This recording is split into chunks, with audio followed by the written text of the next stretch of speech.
तो आज के करंट अफेयर्स के अंक पे कुछ महत्वपूर्ण करंट अफेयर्स पढ़ेंगे जो कि आपके एग्जाम के दृष्टिकोण से बहुत इंपॉर्टेंट है। और इसमें से जो पहला करंट अफेयर्स है आपका, वो है देश का पहला कार्बन तटस्थ हवाई अड्डा। कार्बन तटस्थ मतलब कार्बन न्यूट्रल हवाई अड्डा। और आपको पता है कि भारत जो है 2070 तक अपने आप को कार्बन न्यूट्रल का लक्ष्य पूरा करेगा। उस दिशा में हर क्षेत्र में जो है हम कार्बन न्यूट्रल होने जा रहे हैं, कार्बन तटस्थ होने जा रहे हैं। मतलब कि एक ऐसा हवाई अड्डा भी इस्टेब्लिश किया गया है। यह है कुशोक बकुला रिनपोंजे टर्मिनल। अब आपको ये शायद पता ना हो कि ये एयरपोर्ट कहां पड़ता है। हम बात कर रहे हैं देश के पहले कार्बन न्यूट्रल एयरपोर्ट की। ठीक है, कार्बन न्यूट्रल एयरपोर्ट ये आपका कौन सा, इसका नाम है कुशोक बकुला रिनपोजे टर्मिनल। ये आपका कहां पड़ता है, ये आपका है लेह में। लेह में एक बार नाम आप लोग लिख लीजिएगा इसका। ठीक है, ये देश का पहला कार्बन न्यूट्रल हवाई अड्डा बन चुका है। ठीक है, जो हमारा जो है भारतीय विमानपत्तन प्राधिकरण है, एयरपोर्ट अथॉरिटी ऑफ इंडिया है, उसके द्वारा लद्दाख में लेह में हवाई अड्डा ये अवस्थित है। इसको भारत का पहला कार्बन न्यूट्रल हवाई अड्डा जो है चिन्हित किया गया है, डेवलप किया गया है। ठीक है, आप ध्यान रखिएगा। और इसको जियो थर्मल और सोलर फोटोवोल्टाइक प्लांट यहां पर डेवलप किया गया है। सोलर जो है सोलर के माध्यम से और भूतापीय प्रणाली, इन दोनों के माध्यम से जो है यहां पर एनर्जी का प्रयोग किया जा रहा है। और ये जो है भारत का पहला कार्बन न्यूट्रल हवाई अड्डा बन गया है। ध्यान रखिएगा, कुशोक बकुला रिम्पोजे हवाई अड्डा लेह। ठीक है, तो ये ध्यान रखिएगा, ये आपका लेह का हवाई अड्डा है और ये आपका जो है भारत का पहला क्या बन चुका है। ठीक है, ध्यान रखिएगा, कार्बन तटस्थ। स्पष्ट है। और एक चीज और ध्यान रखिएगा, प्रधानमंत्री नरेंद्र मोदी जी के द्वारा लद्दाख को पहला कार्बन तटस्थ केंद्र शासित प्रदेश जो है बनाने का एक तरीके का आपका जो है एक एक संकल्प लिया गया है कि लेह लद्दाख को पहला कार्बन तटस्थ केंद्र शासित प्रदेश बनाएंगे। तो उसी दिशा में पूरे प्रयास जारी हैं, उसी दिशा में प्रयास किए जा रहे हैं। ठीक है ना, क्लियर होता जा रहा है।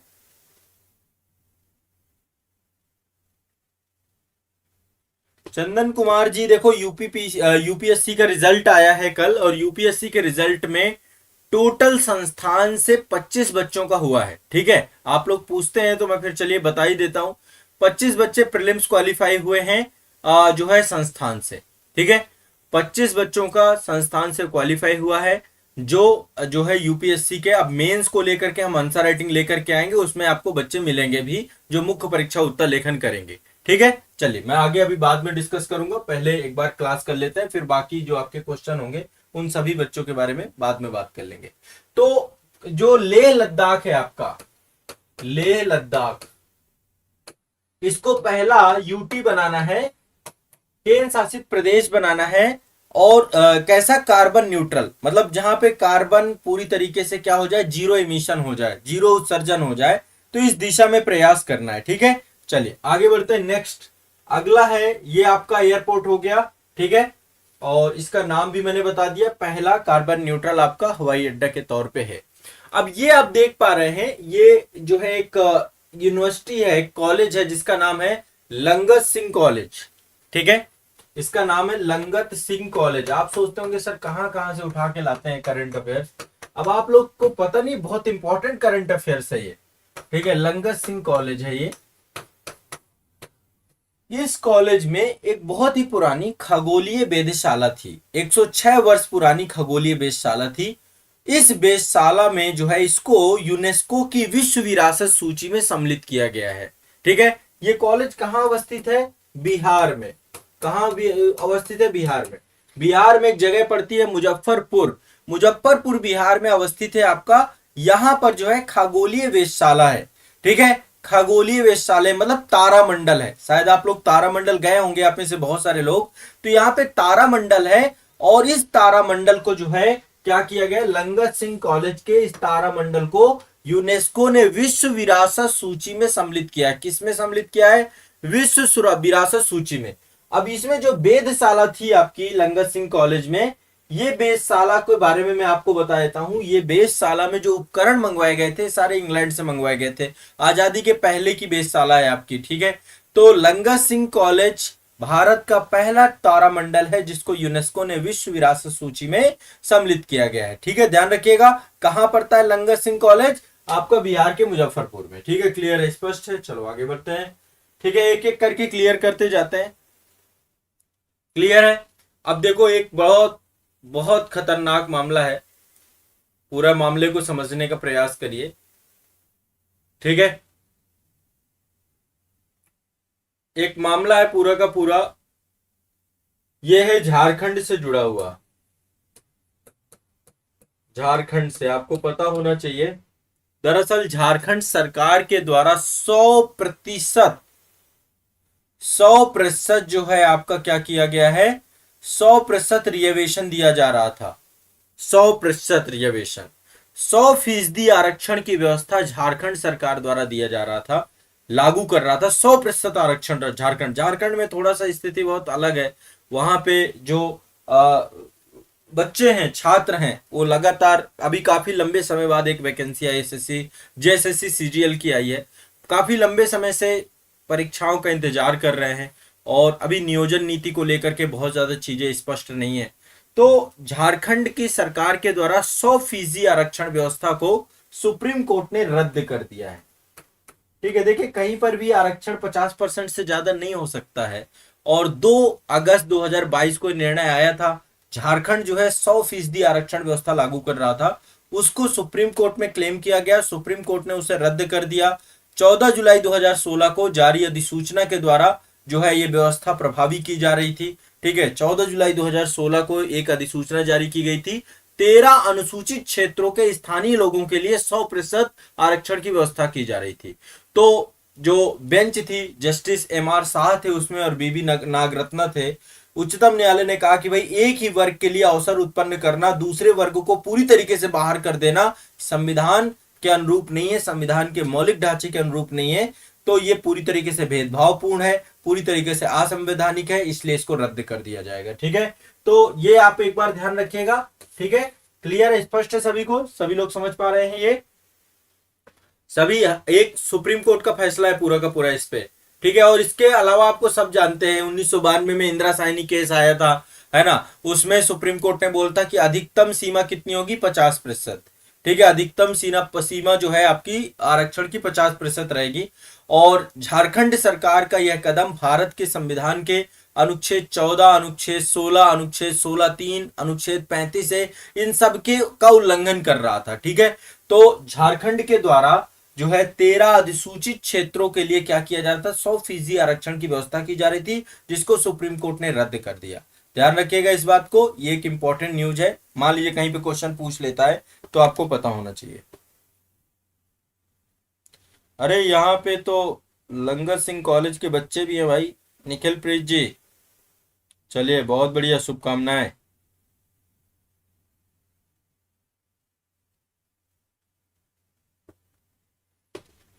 बाकी देखो, आपकी बाद में एक बार डिस्कशंस करेंगे। ठीक है, तो ये झारखंड सरकार के द्वारा जो फैसला लिया गया इसको रद्द कर दिया गया। ठीक है, ये ध्यान रखिएगा।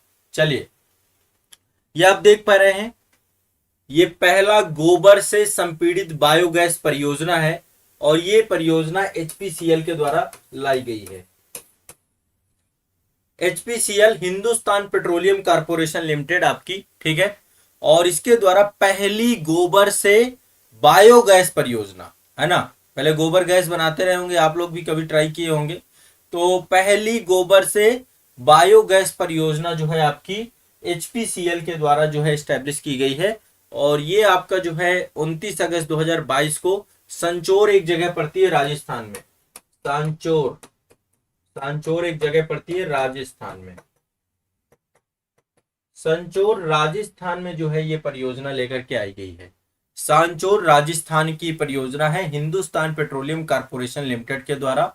और यहाँ पे एक षड्यंत्र है, ये संयंत्र है, और 1 वर्ष की अवधि के लिए ये पूरा का पूरा आपका कार्यरत किया गया है। 100 टन गोबर का उपयोग यहाँ पे करके जो है यहाँ से बायोगैस स्टैब्लिश की जाएगी। ठीक है, आपको पता है भारत सरकार के द्वारा 2018 में गोबर धन योजना विकसित की गई थी। ठीक है, 2018 में एक नई योजना लाई गई थी, गोबर धन योजना।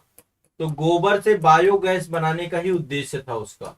गोबर धन योजना गोबर से बायोगैस बनाने का ही उद्देश्य था एचपीसीएल के द्वारा संचोर राजस्थान में जो है आपका ये बायोगैस प्लांट पूरा का पूरा आपका लगाया गया है। ठीक है, ध्यान रखिएगा, एचपीसीएल के द्वारा लगवाया गया। कहाँ लगाया गया? संचोर राजस्थान में। गोबर गैस से बायोगैस बनाने को लेकर के ये पूरा का पूरा प्रयोग है। चलिए आगे चलते हैं। नेक्स्ट देखिए, ये जो है भारत का पहला वर्चुअल स्कूल जो है आपका बनाया गया है दिल्ली के मुख्यमंत्री अरविंद केजरीवाल के द्वारा। स्कूल का नाम है दिल्ली मॉडल वर्चुअल स्कूल। ठीक है, दिल्ली मॉडल वर्चुअल स्कूल। अब ये पहली बार हुआ है कि जो बच्चे किन्हीं कारणों से स्कूल नहीं जा पा रहे हैं, 9 से 12 के विद्यार्थियों के लिए है, 9 से 12 के विद्यार्थियों के लिए, जो बच्चे किसी कारण से स्कूल नहीं जा रहे हैं उन सभी बच्चों को जो है वर्चुअल स्कूल जो है स्टैब्लिश करने का प्रयास ये किया गया है। Delhi board of school education से जुड़ा होगा ये पूरा का पूरा स्कूल, और ये भारत का पहला वर्चुअल स्कूल है जो अगस्त 2021 में केंद्र सरकार द्वारा प्रारंभ किया गया है। दिल्ली सरकार द्वारा प्रारंभ नहीं किया गया है, एनआईओएस का कहना है कि ये आपका दिल्ली में स्टार्ट किया गया है और ये आपका जो है एनआईओएस के द्वारा स्टार्ट किया गया है। ठीक है, NIOS national institute of open schooling शिक्षा मंत्रालय के अंतर्गत एक स्वायत्त संगठन है। देखो, बहुत सारे बच्चे जो फेल हो जाते हैं ना, जैसे कई बार कई जगहों पे आप लिखे एक बैनर पाते होंगे, फेल विद्यार्थी निराश ना हो। तो फेल विद्यार्थी निराश ना हो, वो ये एनआईओएस से ही पास करने की बात होती है कि national institute of open schooling है, शिक्षा मंत्रालय के अंतर्गत एक संगठन बनाया गया है। तो ये जो आपका इंडिया का पहला वर्चुअल स्कूल अगस्त 2021 में केंद्र सरकार द्वारा प्रारंभ किया गया है। ठीक है, ध्यान रखिएगा, केंद्र सरकार द्वारा प्रारंभ किया गया है और दिल्ली के मुख्यमंत्री अरविंद केजरीवाल के द्वारा प्रारंभ किया गया है। दिल्ली मॉडल वर्चुअल स्कूल, ध्यान रखिएगा, दिल्ली बोर्ड ऑफ एजुकेशन से जुड़ा हुआ स्कूल है। ठीक है, तो भारत का पहला वर्चुअल स्कूल है आपका, ये दिल्ली में स्टैब्लिश किया गया है। भारत का पहला वर्चुअल स्कूल दिल्ली में स्टैब्लिश किया गया है, ध्यान रखना इस बात को। भारत का पहला वर्चुअल स्कूल दिल्ली में स्टैब्लिश किया गया है। क्लियर, स्पष्ट है? चलिए आगे चलते हैं। नेक्स्ट अगला चलते हैं, 5 राज्यों में अनुसूचित जनजातियां जितनी भी हैं, ठीक है, एसटी कैटेगरी है, उनको मंजूरी प्रदान की गई है। मतलब 5 राज्यों में नई जनजातियों को अनुसूचित जनजाति का दर्जा दिया गया है। ठीक है, 5 राज्यों में जो जनजातियां हैं, देखो बहुत सारी जनजातियां ऐसी हैं जिनको अनुसूचित जनजाति का दर्जा मिलता भी नहीं है, अनुसूचित जनजाति बनाई गई है। अनुसूचित जनजाति मतलब जो जनजातियां अनुसूचित कर दी गई हैं जातियां, ये आपकी किससे जुड़ी हुई है? एसटी कैटेगरी, आपकी जो आपकी है ना एसटी कैटेगरी, ठीक है, उसकी श्रेणी में इनको जोड़ा गया है। तो 14 सितंबर 2022 को केंद्रीय मंत्रिमंडल के द्वारा ये पूरी मंजूरी दी गई थी। इसमें आपका यूपी है, उत्तर प्रदेश है। उत्तर प्रदेश में गोंड जनजाति, गोंड और उससे जो जुड़ी हुई जनजातियां है ना, इसकी कई सारी उप जनजातियां हैं, जैसे कि धुरिया, नायक, ओझा, पठारी, राजगोंड, ये सब आती हैं। ठीक है, तो ये आपको ध्यान रखना है। हिमाचल प्रदेश में हट्टी जनजाति है, हिमाचल प्रदेश में हट्टी जनजाति, इसको भी दर्जा प्रदान किया गया अभी हाल ही में। इसके बाद तमिलनाडु में 2 जनजाति है, नारुकोरवन और कुरीविकारुवन। ठीक है, तमिलनाडु में है नारकोरवन,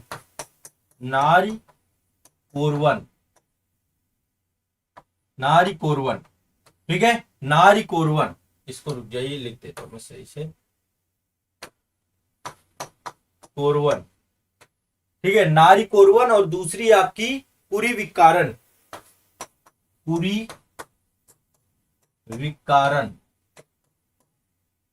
ठीक है, दूसरी जनजाति आपकी ये है। इसके बाद है छत्तीसगढ़ में बिझिया जनजाति, छत्तीसगढ़ की है बिझिया जनजाति, छत्तीसगढ़ की बिझिया जनजाति। कर्नाटक की वेट्टा कुरुबा जनजाति, कर्नाटक में आपकी वेट्टा कुरुबा जनजाति, कुरुबा। ये आपकी टोटल 5 राज्यों की जनजातियों को क्या किया गया है? आपके दर्जा दिया गया है अनुसूचित जनजाति का, एसटी का।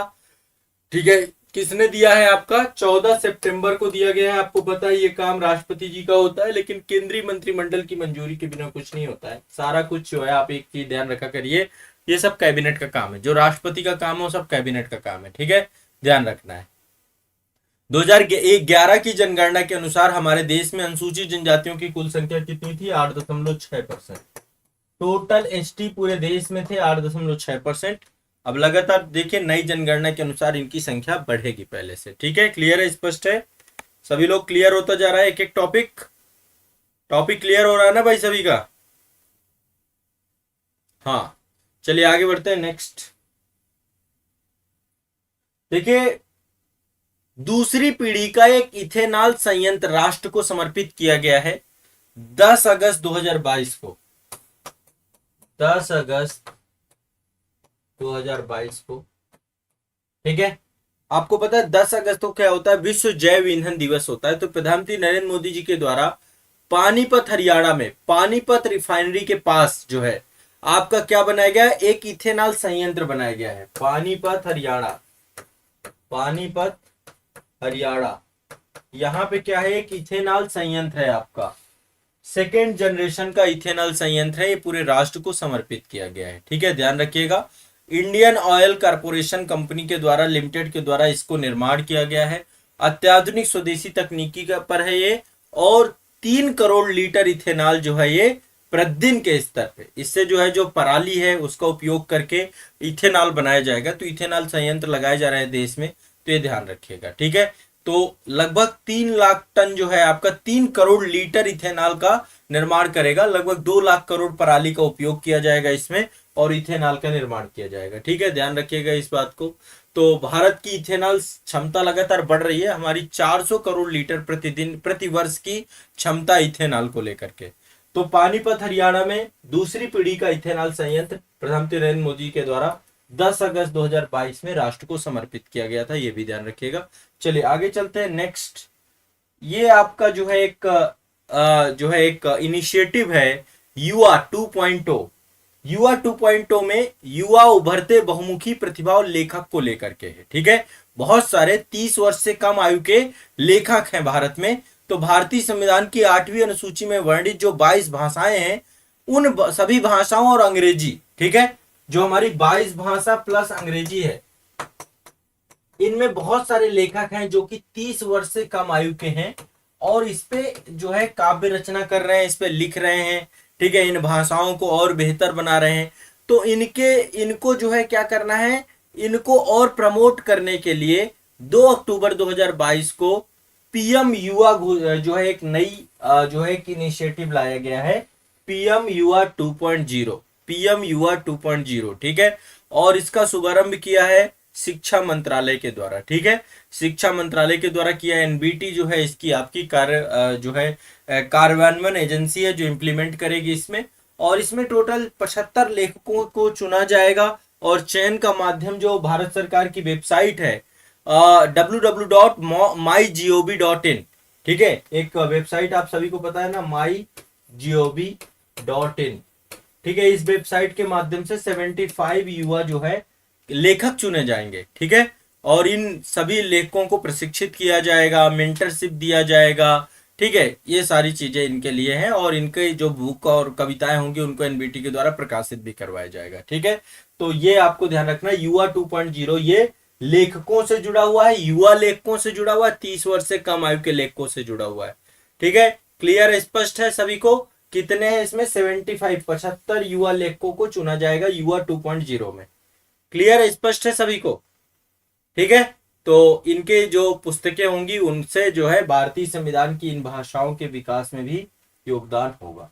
चलिए अगला चलते हैं। आपको पता होगा हर साल दिल्ली में अंतरराष्ट्रीय व्यापार मेला लगता है। ठीक है, तो अभी जो टोटल अभी 41वां जो है इंडिया इंटरनेशनल ट्रेड फेयर लगा हुआ था।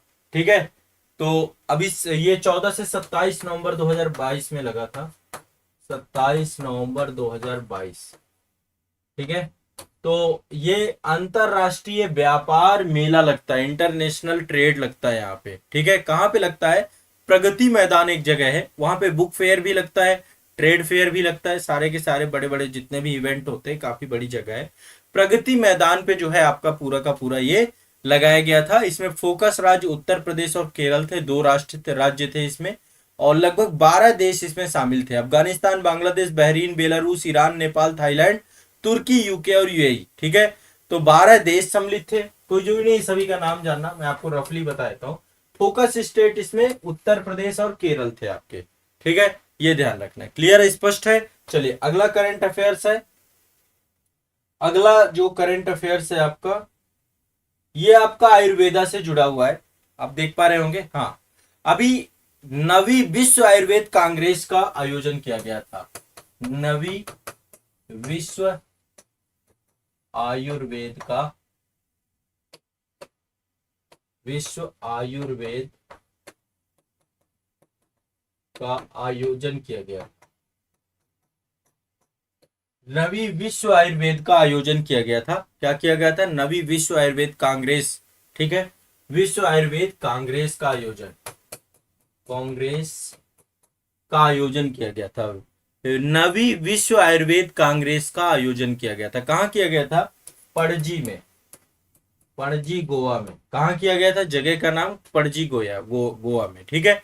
उद्देश्य क्या है? उद्देश्य ये कि आयुर्वेद को मजबूत बनाना है, भविष्य की कल्पना, भविष्य में आयुर्वेद को बढ़ावा देना, जो भी उपभोक्ता हैं उनके बीच में और जो पेशेवर हैं जो आयुर्वेद के क्षेत्र में लगे हुए हैं उनके बीच में कम्युनिकेशन स्टैब्लिश हो सके, एक इसके लिए वैश्विक मंच प्रदान करना है। तो प्रधानमंत्री द्वारा इसका उद्घाटन किया गया और इसमें आपको शायद मैंने बताया भी है कि 3 आयुष संस्थानों को राष्ट्र को समर्पित किया गया। एक अखिल भारतीय आयुर्वेद संस्थान गोवा में है, एक राष्ट्रीय यूनानी चिकित्सा संस्थान आपका गाजियाबाद में है और दूसरा राष्ट्रीय होम्योपैथी संस्थान आपका दिल्ली में है। ये 3 संस्थान इसमें दिए गए और ये अल्टीमेट गोल है कि आयुर्वेद को स्टैब्लिश करना। लगातार भारत सरकार बड़े बड़े आयुर्वेद से जुड़े हुए संस्थानों को दे रही है। तो एक आपका भारतीय आयुर्वेद संस्थान गोवा में बनाया गया है, एक राष्ट्रीय यूनानी चिकित्सा संस्थान गाजियाबाद में और राष्ट्रीय होम्योपैथी संस्थान दिल्ली में। तो इसको वहीं पर जो है आपके ये आयोजन था, ठीक है, गोवा में ही आयोजन था, ठीक है। क्लियर है, स्पष्ट है। देखिए पहला जो आपका आयुर्वेद कांग्रेस था वो 2002 में स्टैब्लिश हुआ था। पहला आयुर्वेद कांग्रेस 2002 में कोच्चि में आपका बनाया गया था, ठीक है। क्लियर है, तो ये आपको ध्यान रखना है। नवी विश्व आयुर्वेद कांग्रेस का आयोजन पणजी में किया गया था, ठीक है। और यदि मैं डेट की बात करूं तो 8 से 11 दिसंबर 2022, 8 से 11 दिसंबर 2022, ठीक है। इसमें 3 इंस्टीट्यूशन राष्ट्र को दिए गए। पहला अखिल भारतीय आयुर्वेद संस्थान गोवा, दूसरा राष्ट्रीय यूनानी चिकित्सा संस्थान गाजियाबाद, मैं जस्ट उसी के बगल में पास में ही क्लास ले रहा हूं आपका, ठीक है, यहीं पे हापुड़ रोड है, कलेक्ट्रेट के जस्ट बगल में, ठीक है। इसके बाद राष्ट्रीय होम्योपैथिक संस्थान दिल्ली, ठीक है, राष्ट्रीय होम्योपैथी संस्थान दिल्ली। ये आपका पूरा का पूरा जो है नवी विश्व आयुर्वेद कांग्रेस के तहत आप देख सकते हैं, ठीक है। चलिए, तो ये हमने आज करंट अफेयर्स में एक तो नवी वैश्विक विश्व आयुर्वेद कांग्रेस के बारे में बात की। इसके बाद ये 41वां India trade fair, international trade fair था, युवा 2.0 के बारे में हमने बात की, ठीक है। इथेनॉल संयंत्र के बारे में बात की पानीपत हरियाणा में। इसके बाद हमने बताया कि 5 राज्यों में जनजातियों को अनुसूचित जनजाति घोषित किया गया आपका, ठीक है, उत्तर प्रदेश, हिमाचल प्रदेश, तमिलनाडु, छत्तीसगढ़, कर्नाटक, ठीक है, ये हमने डिस्कस किया। हमने बताया कि इंडिया का पहला वर्चुअल स्कूल स्टैब्लिश किया गया केंद्र सरकार के द्वारा। इसके बाद हमने बताया आपको कि गोबर गैस से जो है आपका एचपीसीएल के द्वारा एक बायोगैस संयंत्र स्टैब्लिश किया गया है राजस्थान में। इसके बाद हमने बताया कि 100% आरक्षण दे रहा था भैया झारखंड, 100% आरक्षण दे रहा था, सुप्रीम कोर्ट ने रद्द कर दिया इस मामले को, ये भी आपको पता होना चाहिए।